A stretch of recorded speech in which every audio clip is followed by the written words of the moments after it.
귀한 찬양 감사합니다.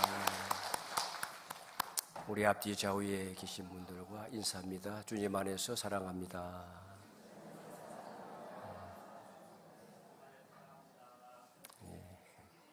기도하겠습니다. 하나님 아버지, 이 시간 우리 하나님께서 주시는 말씀을 듣기 위하여 주의 면전으로 더 가까이 나아갑니다. 주목하여 말씀을 듣겠사오니 친히 말씀하여 주옵소서. 우리의 믿음을 그 말씀에 화합하여 실천할 수 있는 능력도 더하여 주옵소서. 예수님의 이름으로 기도드립니다. 아멘. 여러분, 아침에 알람을 끄고 다시 잠드신 경험 있으시죠? 분명히 알람 소리는 들은 것 같은데 어느새 손이 자동으로 휴대폰으로 가서 알람을 꺼버리고 의식도 없이 깊은 잠에 빠져드는 경험 아마 있으실 것입니다. 눈을 떠보면 이미 지각이에요. 언제 알람을 끈 건지 생각조차 나지 않는 그런 경우 있을 겁니다. 사실 우리는 영적으로도 똑같은 모습을 보일 때가 있습니다. 세상을 분주하게 살아갑니다. 정보도 많고 뉴스도 쏟아지고 SNS에서는 온갖 정보들이 알림들이 우리에게 전해지는데 정작 하나님께서 나에게 보내시는 영적 알람은 마치 방해 금지 모드로 기능이 꺼진 스마트폰처럼 조용히 차단된 채 하나의 문장도 내 속에 들어오지 못할 때가 있는 거죠. 그 영적 잠에 빠져 있는 것입니다. 대강절이라고 하는 것은 그와 같이 잠들어 있는 우리에게 깨어나도록 다시 알람을 켜는 계절입니다. 예수님께서 말씀하시죠. 잠에서 깨어나라. 너희 주님은 반드시 오신다. 깨어 있으라.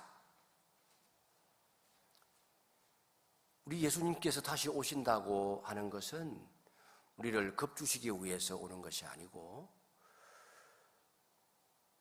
우리에게 진정한 복을 주시기 위한 사랑의 부르심으로 찾아오시는 것입니다.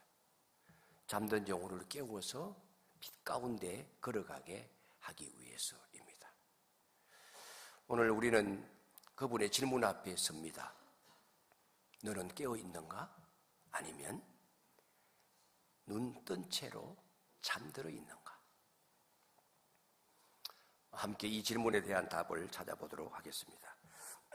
첫 번째로 인자는 누구인가 하는 질문을 던집니다.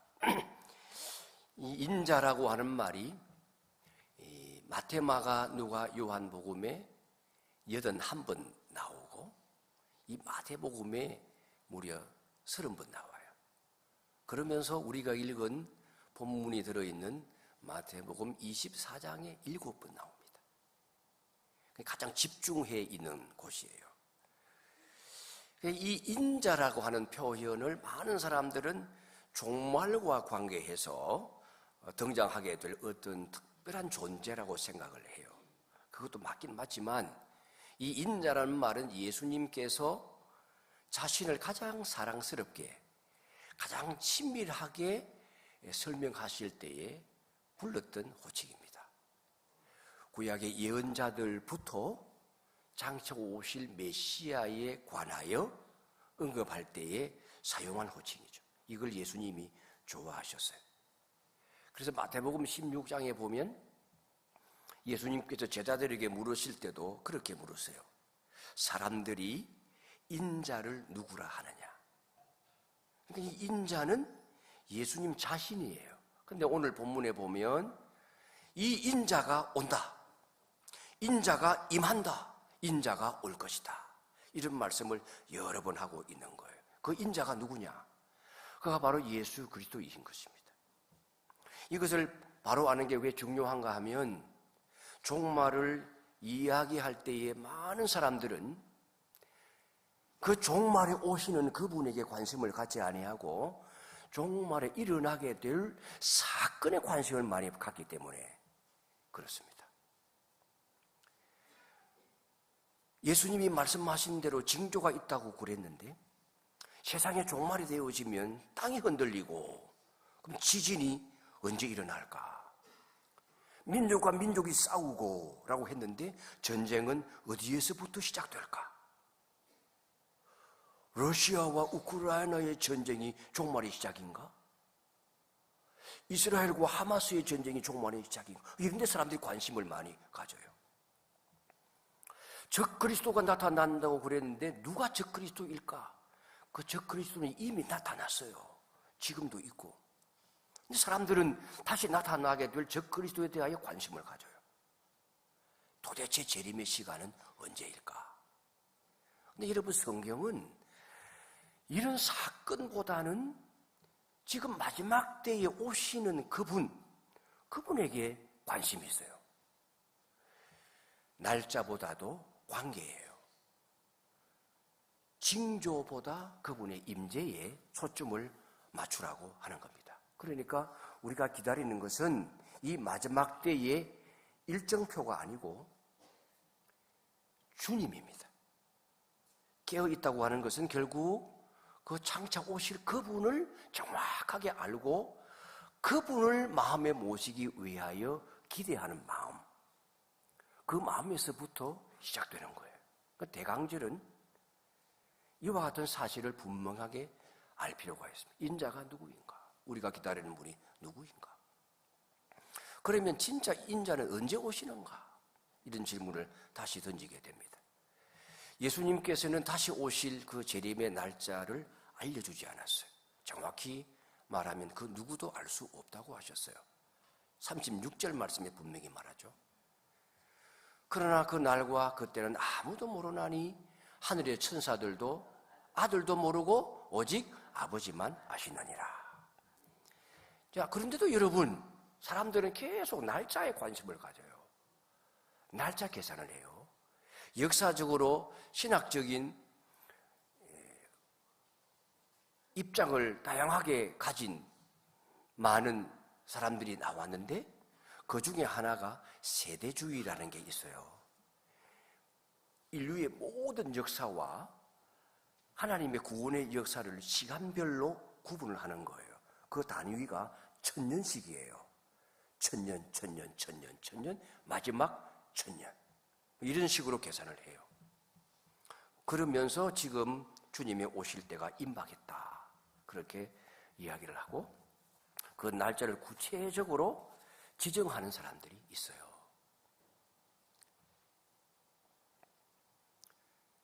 다 거짓말이에요. 역사 속에 많은 사람들이 그런 주장을 했어요. 여호와의 증인들이 있잖아요. 그분들 정말 신실하고 경건하게 살아요.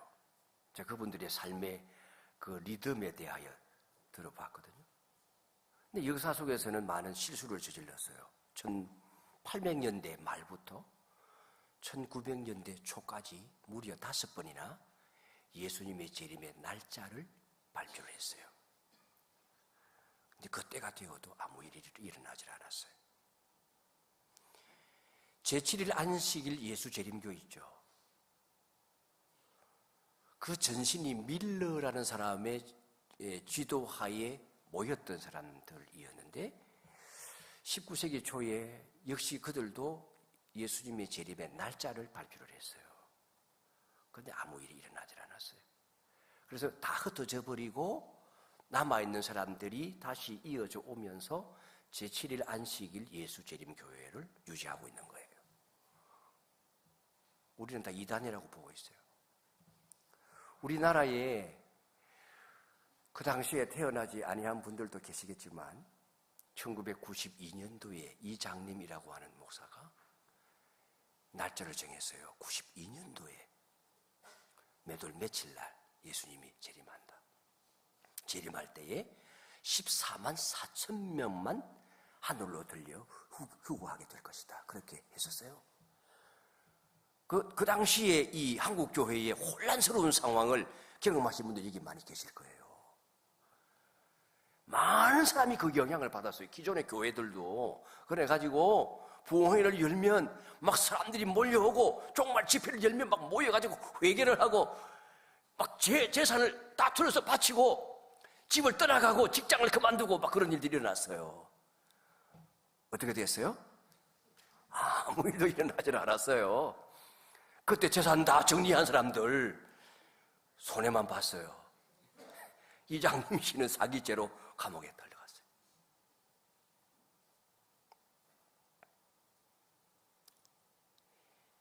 우리 예수님은 말씀하세요. 그건 너희가 알 필요가 없다. 그 날짜에 집착하지 말라. 예수님께서 우리에게 요구하시는 것은 날짜가 아니라 그렇게 말씀하시는 하나님에 대한 인격적인 신뢰예요. 정보가 아니고 관계입니다. 우리의 미래에 대하여 이미 우리를 구원하여 주시고 영생의 나라를 보증해 주신 그 하나님이, 나를 사랑하시는 그 하나님이 나의 미래에 대하여, 역사의 운명에 대하여 다 알고 계시고 섭리하시며 이끌어가고 계시기 때문에 그걸 알고, 비록 우리의 지식으로는 알 수 없는 불확실함이 있지만 그 속에서도 나의 존재를 하나님과의 관계 속에 믿으며 평안을 유지할 수 있는 것, 그게 하나님이 우리에게 요구하시는 거예요. 그 날과 그 때는 아무도 모릅니다. 그런데 한 가지 확실한 것이 있습니다. 주님은 반드시 오신다는 거예요. 날짜는 불확실하지만 오신다고 하는 약속은 절대적이에요. 이 사실을 알게 하기 위하여 예수님이 오실 때에 어떤 상황이 벌어지게 될 것인지를 말씀하시면서 예로 듣는 것이 노아의 홍수 때의 사건입니다. 노아의 때와 같이 인자의 임함도 그러하리라. 그러면 노아의 때가 어떠했습니까? 38절 39절 다시 읽겠습니다. 시작. 홍수 전에 노아가 방주에 들어가던 날까지 사람들이 먹고 마시고 장가들고 시집가고 있으면서 홍수가 나서 그들을 다 멸하기까지 깨닫지 못하였으니 인자의 임함도 이와 같으리라. 자, 노아 시대의 문제는 뭡니까? 뭐 그들이 악을 행했다고 하는 것도 있겠지만 그건 여기에서 초점이 아니에요. 여기에 이 노아 시대 때 사람들이 홍수가 나서, 비가 오고 홍수가 나서 홀로 배를 만들고 있는 노아와 그 가족들만 구원을 받기까지, 그렇게 비가 오고 홍수가 나서 온 땅을 쓸어버리기까지 깨닫지 못했다. 그럼 그들은 뭐 하고 있었어요? 일상의 삶을 살고 있었어요. 여러분, 이들의 삶의 문제는 너무 일상적인 삶에 몰두해 있는 나머지 하나님을 깜빡 잊어버린 거예요. 이걸 잘 생각하셔야 돼요. 여러분, 이들이 뭘 했다고요? 먹고 마시고 장가가고 시집갔어요. 제가 신앙이 어릴 때는 이 말씀을 읽으니까 뭐 이해가 안 되려고, 저게 뭐가 잘못된 건가? 잘못된 게 아니잖아요. 먹고 마시는 것, 본능적으로 우리가 해야 되는 거잖아요. 그리고 장가가고 시집가는 게 뭐 잘못된 거예요? 아주 정상적인 일상적인 일이잖아요. 못 가서 지금 문제이지. 뭐 안 가려고 하는 분도 계시겠지만 가고 싶은데 못 가서 문제지. 장가 들고 시집 가는 게 뭐가 문제예요? 아주 정상적인 일상적인 삶이에요. 그런데 이 일상적인 삶, 지극히 정상적인 일상에 너무 몰두한 나머지 하나님을 잃어버리는 영적 무감각함 속에 빠져 있었던 거예요. 이걸 우리가 영적인 잠이라고 말하는 겁니다. 우리 주님이 다시 오시게 될 때에 영적인 잠을 자며 깨어있지 못하게 되어지면 노아 홍수 때에 물에 휩쓸려 죽게 되어져 멸망하는 자들과 같은 운명에 처하게 될 것이다. 그러니까 그 날과 그때는 아무도 모르지만 주님이 오시게 될 때에는, 분명히 오시게 될 때인데 오시게 될 때에는 깨어있지 아니하면 이와 같은 운명에 처하게 될 것이다. 우리 삶 가운데 할 일이 많고 많은 계획을 세우고 분주하게 살아갑니다. 정상적인 일이에요. 그러나 그 일에 너무 몰두한 나머지 하나님을 도외시하고 살아간다면 여러분의 지금의 신앙생활에 기도가 멈추고 하나님의 말씀을 10분 정도라도 읽고 듣고 묵상하며 하나님의 손 붙잡고 하나님 오늘 하루도 지켜주시고 동행하여 주시고 인도하여 주십시오. 주님과 동행하지 않는다면 주일이 되어 옷을 갈아입고 깨끗하게 단장하고 교회로 나오지만 그저 의무감에 이 하나님 앞에 가지 아니하면 뭔가 안 될 것 같은 불안함 때문에 그 의무감을 해소하기 위해 나와 예배의 자리에는 앉아있으나 예배의 감격은 점점 흐릿해지는 상황 가운데 있다면 성령의 속삭임이 없는 가운데 내 생각으로, 내 판단으로, 내 계획으로만 내 인생을 꾸려간다고 한다면 영적으로 잠을 자고 있는 겁니다. 세상에 온갖 알림은 다 켜놓고 나와 접속하게끔 열어놓았는데 하나님이 내게 말씀하시는 메시지에 대한 알람은 꺼두는 상황, 그게 영적인 잠에 빠져 있는 거예요. 이때에 주님이 오시면 우리의 운명이 어떻게 되겠는가 하는 것입니다. 주님은 반드시 오십니다. 또 한 가지, 주님은 이미 오셨다는 사실을 알아야 돼요. 대강절은 단순하게 다시 오실 예수님을 기다리는 절기가 아닙니다. 이미 오신 주님, 지금 우리에게 오시는 주님, 와 계시는 주님, 그 주님을 경험하는 절기입니다. 그래서 마태복음 오늘 24장 안에 있는 본문을 읽었는데 마태복음 24장 전체가 말씀하고 있는 것은 예수님이 이미 오셔서 우리 안에 계신다는 거예요. 이걸 우리가 체험하고 그걸 우리 인생의 진정한 왕으로 모시며 살 때에 참된 삶의 의미와 행복이 있다고 하는 겁니다. 그래서 마태복음 1장부터 28장 끝날 때까지 마태를 통하여 하나님이 강조하시는 메시지는 예수님은 이미 와서 우리 안에 임재하여 계신다는 겁니다. 그래서 1장에 보시면 1장 23절 같이 읽어보겠습니다. 시작. 보라, 처녀가 잉태하여 아들을 낳을 것이요 그의 이름을 임마누엘이라 하리라 하셨으니 이를 번역한즉 하나님이 우리와 함께 계시다 함이라. 이건 지금 현재적으로 우리와 함께 계시는 예수님을 말씀하는 거예요. 그것을 임마누엘이라고 하는 겁니다. 이것이 예수님의 이름이다. 구약에서부터 오시리라 예언하신 예수님이 이 땅에 오셨어요. 말구유에 어린 아기의 모습으로 오셨어요. 그리고 십자가에 달려 돌아가시고 부활하셨어요. 하늘로 올라가셨어요. 그러나 하늘로 올라가심으로 말미암아 우리를 완전히 떠나가신 것이 아니라 내가 너희들과 영원히 함께하기 위하여 내가 나의 영으로 너희들과 함께하겠다. 그래서 지금은 우리와 물리적인 몸을 가지고 있는 현존하는 예수님으로 계시지는 않지만 우리 안에, 우리 성도님들 모임 안에 거룩한 성령이 오셔서 우리에게 말씀하시고 감동하시고 우리 공동체의 이 집단 지성을 통하여 결정을 내게 될 때에 하나님의 뜻대로 결정하게 하시고 우리가 모르는 섭리로 가입하여 주셔서 우리 교회를 하나님의 뜻을 이루는 교회로 거룩하게 세워지게 하시며 부흥하게 하시고 앞으로 나가게 하시는 겁니다. 우리의 삶을 그렇게 지키시고 이끌어 가시는 거예요. 저와 여러분이 영적인 존재잖아요. 우리 안에 그 성령이 계시며 우리와 교제하시고 우리를 이끌어 가시는데 이 성령에 민감하게 반응하며 그와 동행하는 삶을 사는 것, 이것이 이 마지막 시대에 다시 오실 주님을 바라보며 살아가는 성도들의 삶이라고 하는 겁니다. 지금 와 계신다. 그리고 28장 마지막 절에도 가면 그렇게 말씀을 하죠. 28장 20절 같이 읽습니다. 내가 너희에게 분부한 모든 것을 가르쳐 지키게 하라. 볼지어다 내가 세상 끝날까지 너희와 항상 함께 있으리라 하시니라. 아멘. 주님은 가셨잖아요. 그런데 항상 함께 있으리라. 떠나지 않으신 거예요. 성령을 통하여 지금도 우리의 일상의 삶 가운데 들어오셔서 우리와 함께 하시는 거죠. 그러니까 주님은 이미 오셨고 과거예요. 그리고 지금도 오고 계시고 현재입니다. 그리고 마침내 오실 거예요. 미래입니다.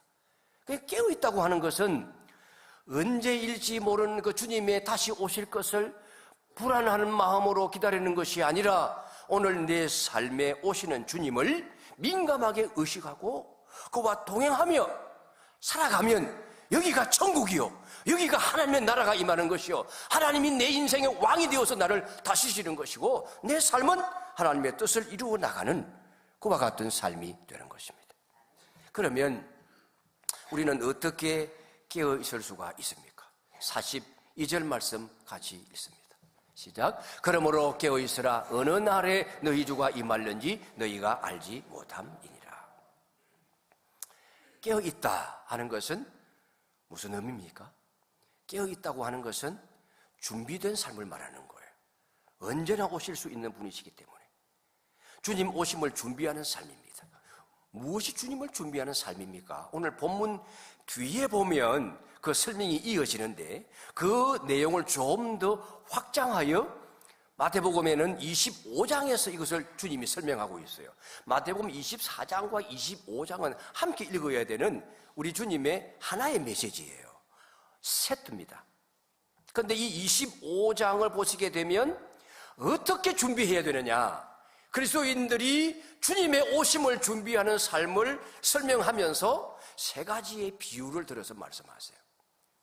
첫째는 열처녀 비유입니다.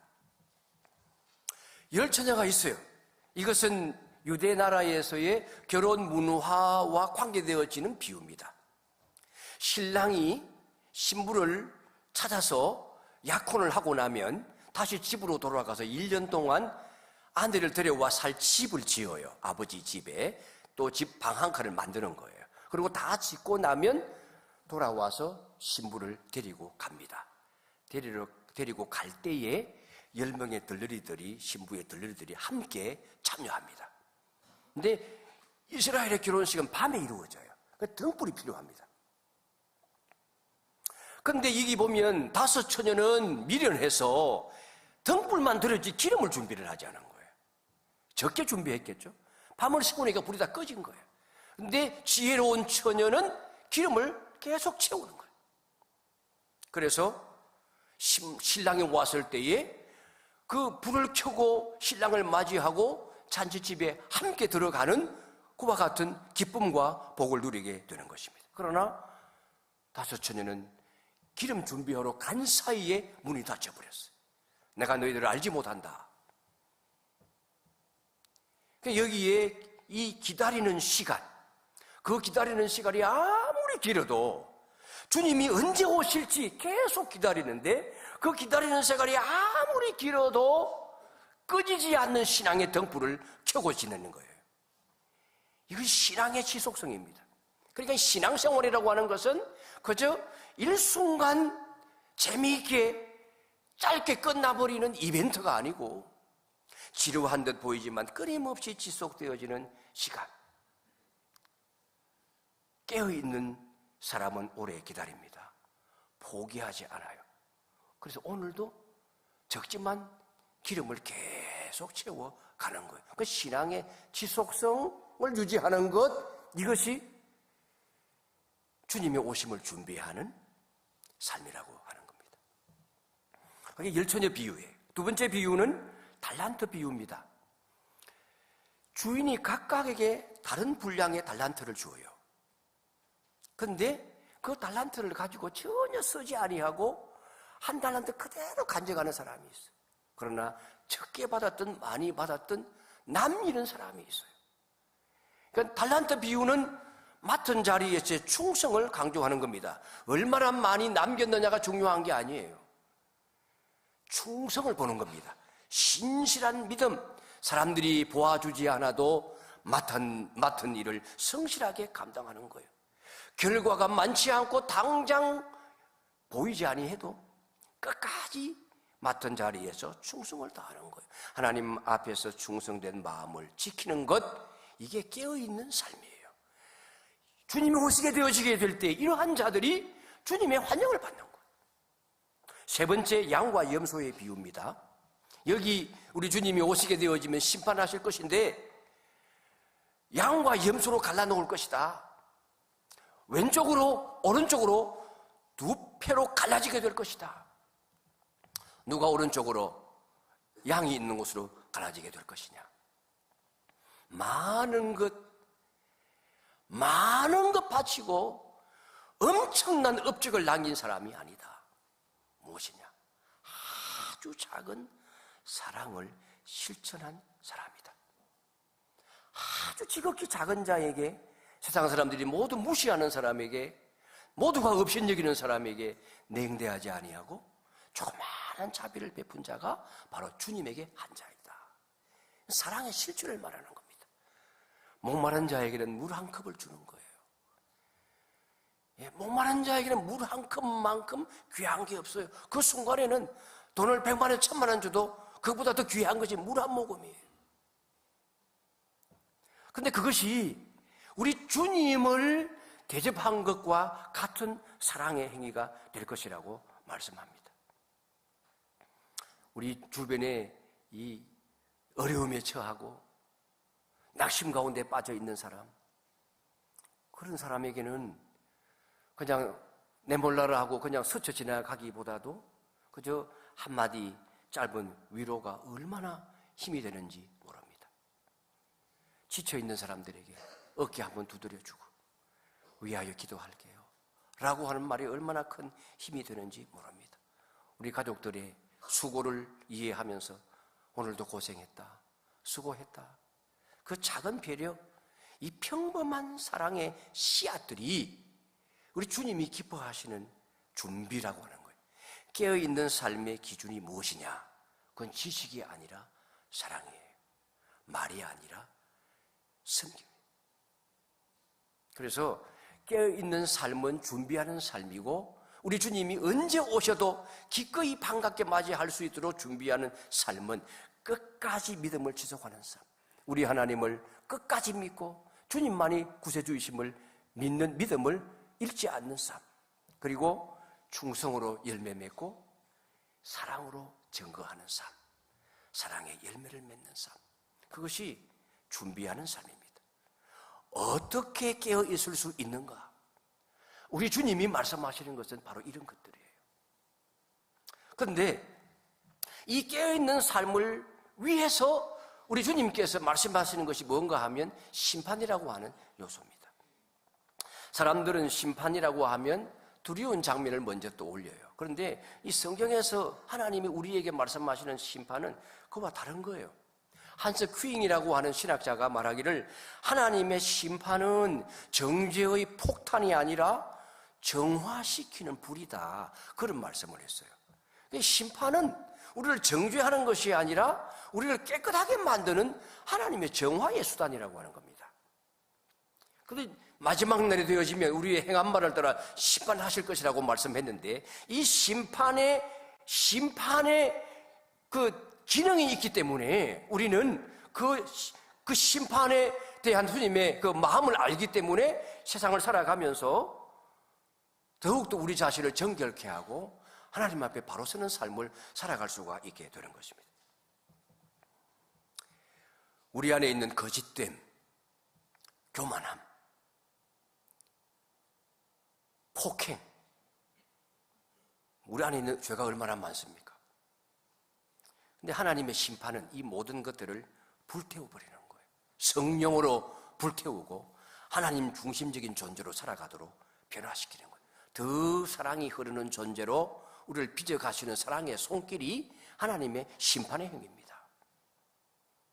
그렇기 때문에 예수님이 깨어있으라고 하시는 이유는 그저 우리에게 겁을 주기 위한 것이 아니고, 심판을 말씀하시게 될 때도 마찬가지 우리를 정죄하기 위해서가 아니라 우리를 끊임없이 정화시키고 새롭게 하시고 깨끗하게 단련하여 이 광물질을 뜨거운 불에다가 달구게 될 때에 너가 없어지는 것이 아니라 그 속에서 진짜 금만이 정련되어져서 순수한 금으로 나오는 것처럼 우리의 성품을 다듬어 하나님의 자녀로서 하나님의 나라에 들어가서 영생의 복락을 누리기에 적합하도록 우리를 훈련시키시는 과정인 것이죠. 그래서 깨어있으라 라고 하는 주님의 말씀은 우리를 하나님의 자녀로 온전케 하시기 위하여 돕기 원하시는 사랑의 음식인 것입니다.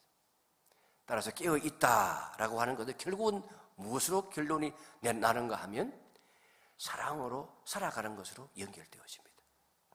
깨어있음은 정말 예언에 관한 유튜브들을 뒤지고 내가 구원받을지 못 받을지 불안해하면서 떨고 있는 그와 같은 삶이 아니에요. 깨어있다고 하는 것은 일상의 한복판에서 예수님처럼 만나는 모든 이들을 대하는 그 민감한 영성을 말하는 겁니다. 사랑 없는 신앙은 심판이 오게 될 때에 무너집니다. 그러나 우리 작은 사랑의 실천은 주님 앞에 큰 준비가 되는 것입니다. 사랑은 대단한 것이 아닙니다. 대단한 감동을 주는 것도 아닙니다. 작은 순종, 작은 실천, 작은 배려, 이 작은 것들이 우리의 영혼을 깨우고 오실 주님을 온전히 준비하게 해서 주님이 오신다 할 때에 심판받을까 봐 두려워하는 것이 아니라 준비된 마음 상태를 가지고 아멘 주 예수여 오시옵소서, 마라나타 아멘 주 예수여 오시옵소서, 기꺼이 환영하고 더 빨리 오기를 바라는 마음을 가지고 주님을 기다릴 수가 있는 것입니다. 대강절 혹은 대림절이라고 하는 이 기간은 그래서 단순히 지나가는 교회의 행사나 절기가 아닙니다. 우리의 영혼의 알람을 켜는 시간입니다. 주님은 지금도 저와 여러분을 부르고 계십니다. 그리고 말씀하십니다. 내가 언제 갈지 모르니 깨어있어라, 준비해라, 사랑을 실천하라. 오늘 성령께서 여러분의 마음에 질문하고 있는 것 같지 않습니까? 너는 영혼의 알람을 켜두고 살아가고 있는가? 나는 지금 내 곁으로 오고 있는데 너는 준비되어 있느냐? 다시 말씀드리지만 깨어있는 삶은 거창한 삶이 아니에요. 여러분의 많은 물질을 희사하거나 기부하거나 희생해야 이루어지는 것도 아닙니다. 오늘 하루 우리 주님이 말씀하신 것처럼 물 한 모금으로 대접하는 작은 사랑, 그 사랑으로 살아가는 것, 여러분의 가정에서, 여러분의 일터에서, 여러분의 구역과 교회에서, 관계 속에서 지극히 작은 순종으로 주님을 향해서 마음을 여는 것, 그것이 대강절의 진정한 준비입니다. 오늘 예배를 통해 여러분의 영혼은 깨어 있습니까? 주님이 말씀하실 때에 들을 수 있는 통로가 열려져 있습니까? 대강절에 이 영적 대각성이 일어날 수 있도록 성령의 강력한 역사와 도우심을 더 간절히 사모하는 저와 여러분 되시기를 주의 이름으로 축원합니다. 함께 찬양합니다.